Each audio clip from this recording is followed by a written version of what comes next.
এটা বরাবরই ইসলামপন্থী, ইসলামী মূল্যবোধপন্থী, জাতীয়তাবাদপন্থী এবং বিশেষ করে বাংলাদেশের সর্ববৃহৎ দল বিএনপি, বিএনপির গাঁটি বলা যায়।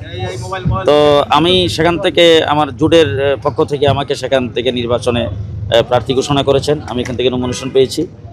আর আপনারা আরেকটা নাম যেটা বলছেন, এটা আসলে দলটিকৃত, তার কোনো মানে সমর্থন থাকে না, আর দল তার সাথে কেউ যাবে না। আমি ইনশাল্লাহ ওখানে সর্বস্তরের জনগণ আমাকে সমর্থন করছেন এবং ইতিমধ্যে আপনারা শুনেছেন ব্রাহ্মণবাড়িয়া আলিম উলামায়ে কেরামের দেশ, আলিম উলামায়ে কেরামের জেলা, ওখানকার সর্বস্তর উলামায়ে কেরাম সকলে ঐক্যবদ্ধভাবে আমাকে সেখান থেকে আলিম উলামায়ে কেরামের পক্ষ থেকে একক প্রার্থী হিসেবে ঘোষণা করেছেন। আমি ইনশাল্লাহ ওখান থেকে বিপুল ভোটে বিজয়ী হব, এর মধ্যে কোনো সন্দেহ নেই। হুজুর, রুইন ফার্নার আসনে উনি তো নির্বাচন করে এখন পর্যন্ত নিজে মানে বসবে না এবং তিনি তার কার্যক্রম চালিয়ে যাচ্ছেন।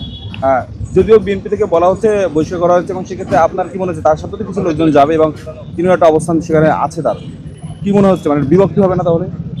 ব্যাপারটা হচ্ছে কি, মানে এক নম্বর সেটা আমি বললাম তো, যে এক নম্বর হলো সে বহিষ্কৃত, এখন তো সে সেখানকার কিছু না। দ্বিতীয় নম্বর হলো আপনারা যেটা বলতেছেন হেভিয়েটও সে কিছু না। রাজনীতি শুরু করছে কয়দিন হয়েছে?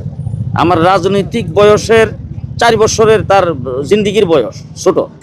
আমি যখন থেকে রাজনীতি শুরু করছি এর 4 বছর পরে সে জন্মগ্রহণ করেছে।